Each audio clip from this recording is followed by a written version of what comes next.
Hey everybody, welcome back.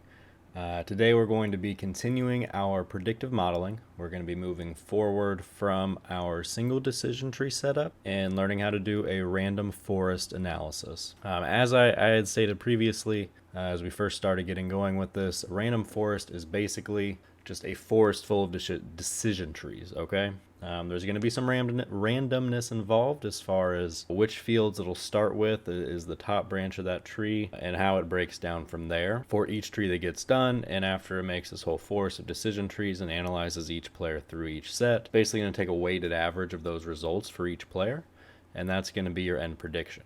So it is entirely possible that if you happen to generate the single best decision tree possible with that data set, that your one decision tree could be better than a random forest, right? But that's just one instance. Overall, you're going to want that wider net being cast to bring in more variables, as well as bringing in more results. Because one thing that's came up in the comments several times now is doing some sort of modeling to iterate this process, 100 times, 1,000 times, and see what your 25% low is, your 75% high is, to have a better idea of what players have a higher floor or a lower ceiling, right? So that's something where you want a whole lot more data points to come in with that, and that's where random forest really comes in. So as you can see here, I have the exact same code that we ran last time, and I did realize going back over and writing the part 2 for this one that I had made a mistake, and I rewatched the video. I kind of hesitated and paused and stared at it for a moment, but it didn't fully click in my head what I had done. We only modeled Aaron Gordon last time, okay? We did not model the entire NBA box score data set. You probably picked up on that and realized it. I'm just the dummy that didn't realize it as I did it, but that's what those numbers were before. So we look at our errors like that. That was basically just a model for Aaron Gordon. So it's going to be it'll probably be a little bit more accurate than a general model over the whole NBA, because you're just looking at one player, one play style, one team, etc. But at the same time, it could be too specific and also not be that great. And we're going to first we're going to do random forest and look at just the Aaron Gordon again to kind of see what that distribution looks like in comparison. Then we're going to go back and we're going to do the full NBA, and it's going to be a very quick update. Really just like 2 lines for each iteration we did, just to point our features and labels to the whole data set instead of that subset. That's all it's going to take. But these were our 2 runs last time. If you remember, we discovered that based on these results, running it without scaling our data set versus running it scaling the data set had 0 impact on our error output, at least as far as mean standard deviation, min 25 to 75 max. So it was probably the same output or there, not a big deal. What made a big difference was changing the random state, and that is something you're going to want to kind of file away and remember is how important it is, because for right now we are running a specified random state, which is going to keep the model constant. If you're trying to find the best random state for your specific model, you're going to want to loop through it however many different random states you want to run and try and find which one gives you the best score. But moving forward, we're going to go ahead and start using the Aaron Gordon data set for our random forest regression, and then we'll compare these side by side. So first thing we need to do, from sklearn.ensemble, import random forest regressor. I believe that was, so we already had that imported before, but I wanted to kind of separate it out so you could see specifically what we are doing with it. So we're going to go ahead and import that. And this is going to be up until we actually established our decision tree variable. This is going to be identical. The exact same pre-process needs to happen. So we're going to pull in our sample data for YouTube data set, which remember is our last 3, 5, and 7 for Aaron Gordon. And then we're going to define our data set AG for Aaron Gordon. Make sure we ended Aaron Gordon and started Aaron Gordon. Going to get our features and label names. And I'm just going to run through this because we did it before the last time. Nothing different here. So we have our labels and features we're defining for our data set, for our random forest analysis rather. And then we're going to separate out into our train and test data sets. And here's where it starts to differ, because now we are defining a random forest regressor instead of a decision tree regressor. Okay, that's the only difference. We're still using random state equals 0 as the only parameter we're passing right now. And since I named it RF for random forest, now we're going to run RF fit on our training data set and training labels, just like we did before. And then we're going to get our predicted values out of our test data set. So remember, we have our train data set we train on, and then we test to see how well it did on our test data set. So I'm calling this one RF pred no standard for random forest predictions not standardized, because we're going to then do it standardized again so we can see if it gives us a difference. So we're going to get that. Our data frame 3 is going to be just our test data set before. That was another thing I had noticed, is this isn't based off of the full data set. This is just based off of our 40% test data set. So that's not on the full set either. So we're going to keep it the same and do what we did before. We're going to run it on our test data, and then we're going to show the last 3, 5, 7. And they're going to look at actual, predicted, and our error. So looking at that, these seem better. It looks like our worst prediction's a little bit worse, but overall it's better. So that leads me to think maybe the total data set or the total prediction performed better, but we had a few more outliers maybe that are pulling up that max.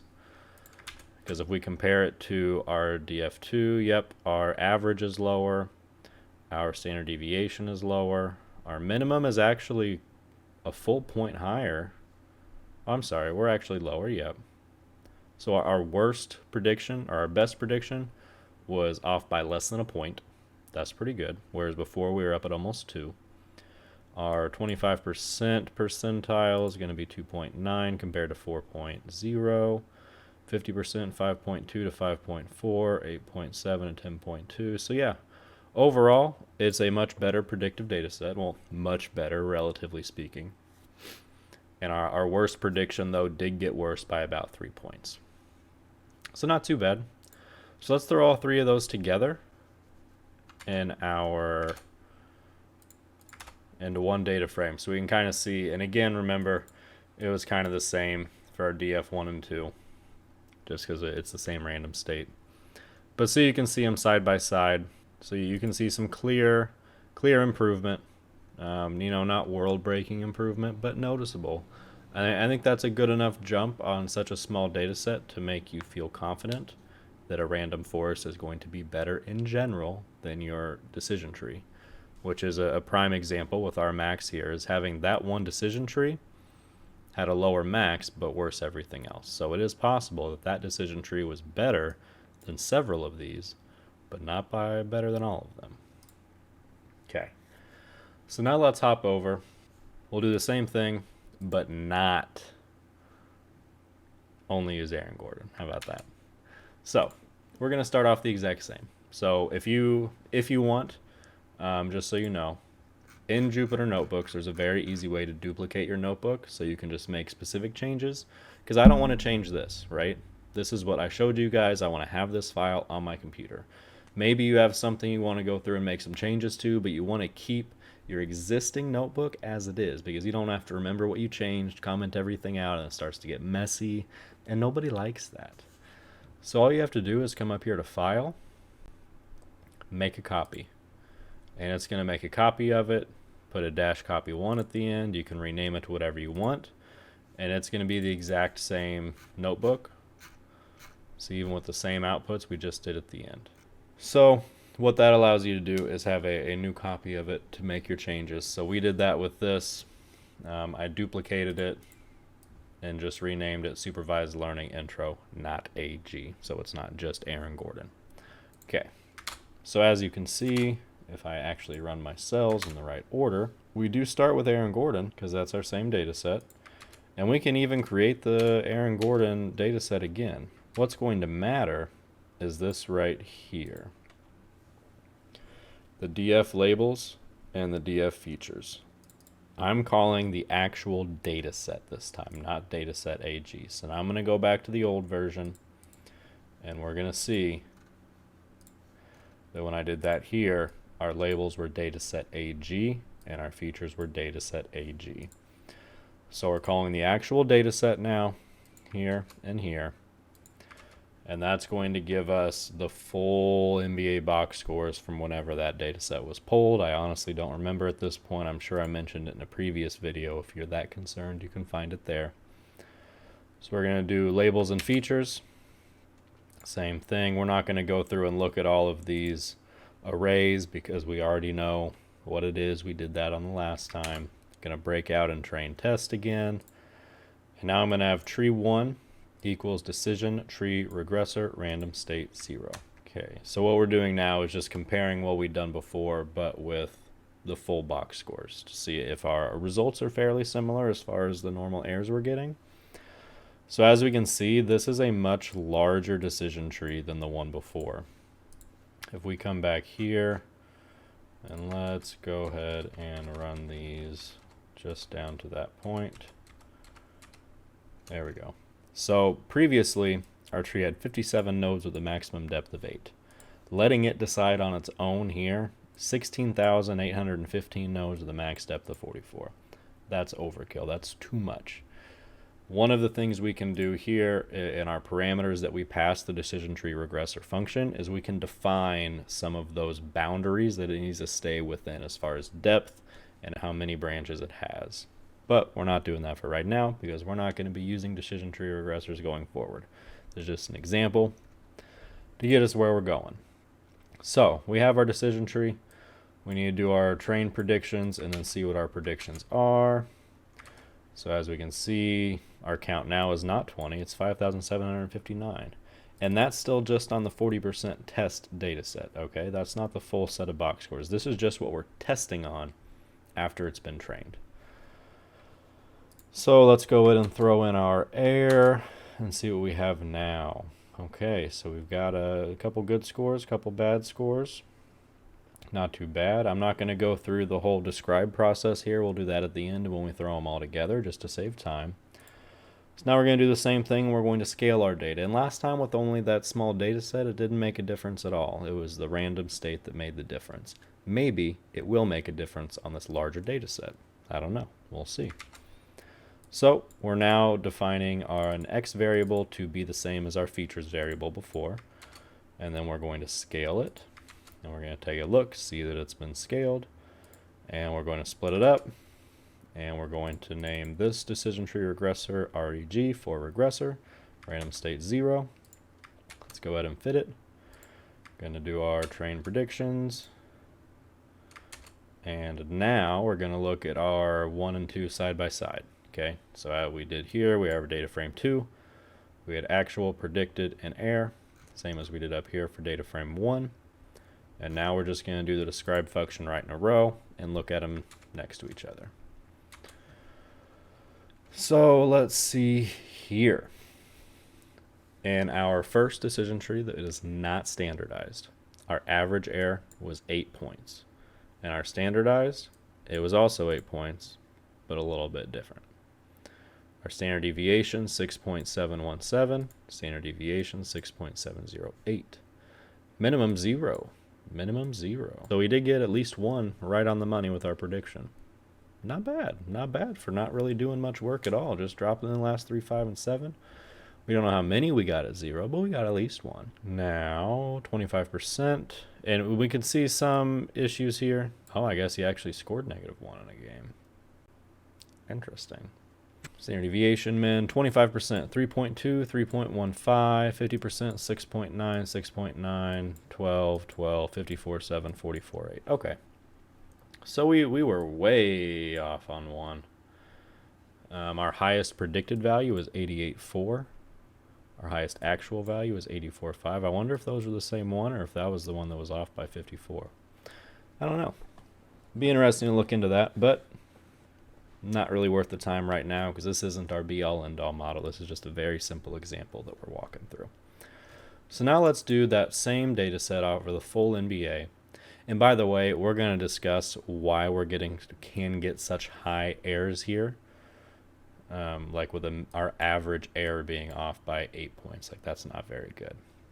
So we'll kind of discuss why in a little bit and kind of talk about next steps and where we're going with this and how to make that a little bit better. But for now, let's take a look at doing a random forest regressor over the same thing.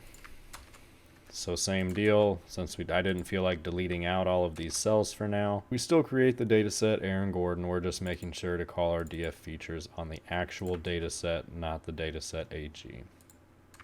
Labels and features, train test data sets. Here we go. RF equals random forest regressor. Let's predict. Let's get our DF3. Let's see. Okay, max only 35. That's better. Minimum 0. Oh, 0.0002. 0. Our average is only 6.1.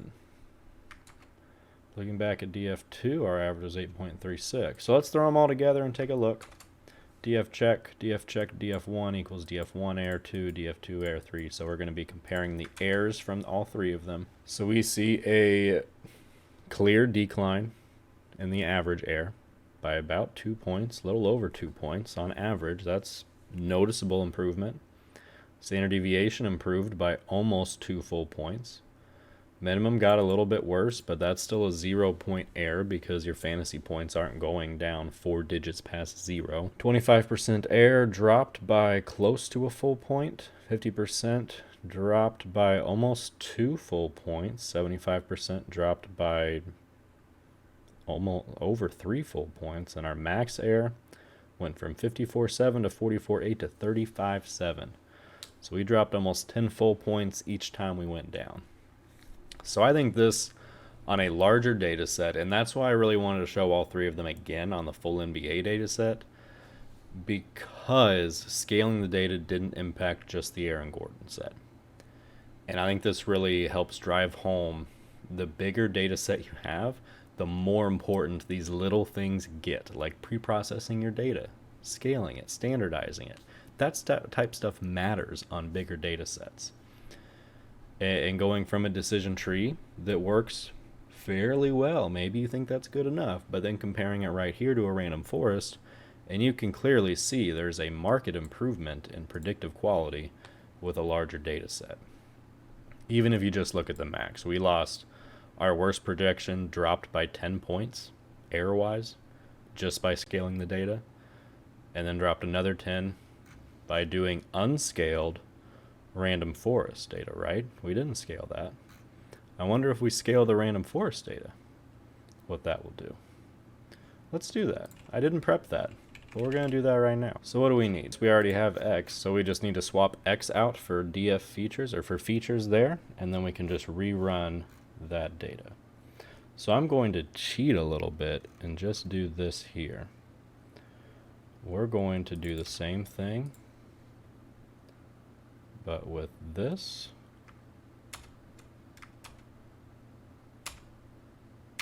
And then we're going to copy this, change all of these to 4s. Because everything else stays the same, right? We're still using the same data sets, the same numbers. We just want to try running it with the scaled data set first. Now let's look at DF4 describe. Okay, it didn't change much. Let's go ahead and add it in here so we can look at it all side by side. DF4, DF4. Whoop. Oh, I didn't mean head, I meant describe.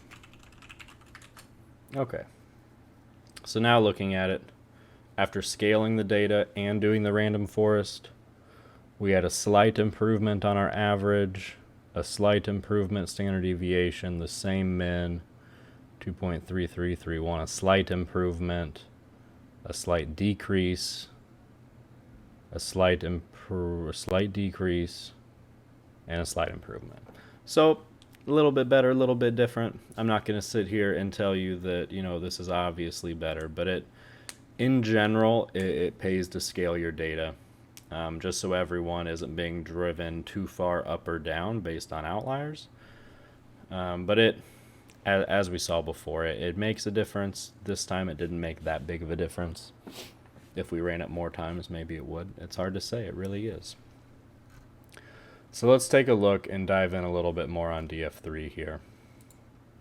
So we have dfcheck.describe, now we have df4. Let's look at our high error issues. So we want to see anything above that 75% mark. So we'll do 864. And this is a new data set. So we want df check where our df3 prediction or our error was greater than 8.64. So total out of 5,759, we had 1,506 that we were off by more than 8.64 points. And from there you can see the average of them was 13, which is higher than the 50% mark. So I would say there's going to be quite a few, the outliers are really driving that up there. Which is to be expected because you're going to have a couple way out there, which is why it's important to review this stuff. Obviously, if you have a better model, you're going to be getting better data, but you always wonder because you never know when something like that one metric that is suddenly deemed so important is going to just throw everything out of whack and mess things up pretty bad. So it does definitely pay to keep an eye on this type of stuff. So one thing to note here that can skew things, if you notice, I guess we don't need to go all the way up there. We can come back down here and do it. If we run, let's see, dataset.head, that should be our full dataset, right? As we can see, it's just Aaron Gordon. It's just Aaron Gordon. How many do we have to get to? Okay, now we switched to Aaron Holiday. At 0.49, we jumped to Aaron Holiday. So this is a good example of it. You need to pay attention to how your data is fed into the model. Because think about it. If you're feeding in, I don't know, coin flip results, you want to know, like, is it going to be heads or is it going to be tails? If you feed in, let's say you got 50 heads and 25 tails, you flipped it 75 times.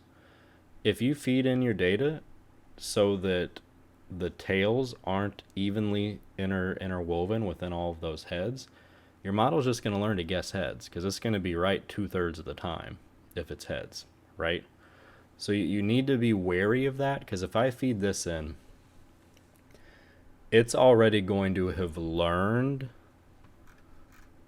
48 times how to predict just Aaron Gordon, not how to predict any player in the NBA. And that's another reason why you're going to want to have smaller data sets that you run through your model when it comes to NBA players because they all have such different play styles and different scoring habits. If you got much more specific than this, because this is really just checking like, are they playing good right now or bad right now? You could probably do last 3, 5, and 7, subtract it from their season-long average, get your absolute value of that, so you're getting the delta from their average. So then you're looking more, are they playing better than normal now or worse than normal now? Because that's really all this is learning is, oh, wow, you know, he is probably going to be scoring, you know, close to his last 3-game average. That's a pretty good indicator.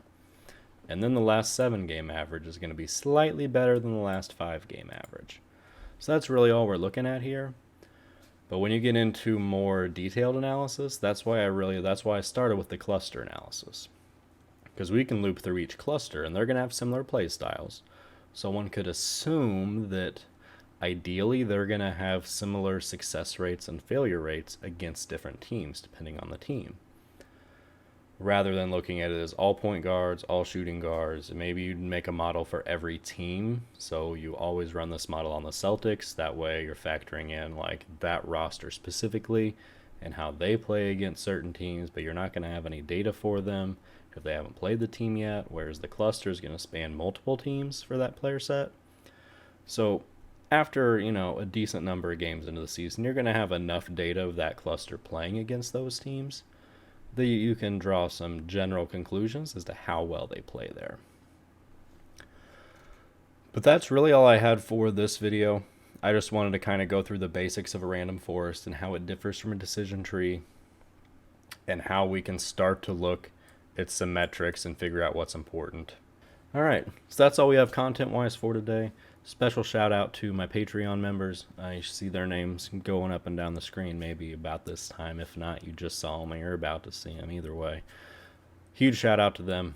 Very helpful in the Discord, keeping me on task and working towards new things, as well as kind of getting a different perspective on the things we've done so far and how we can incorporate it in different ways.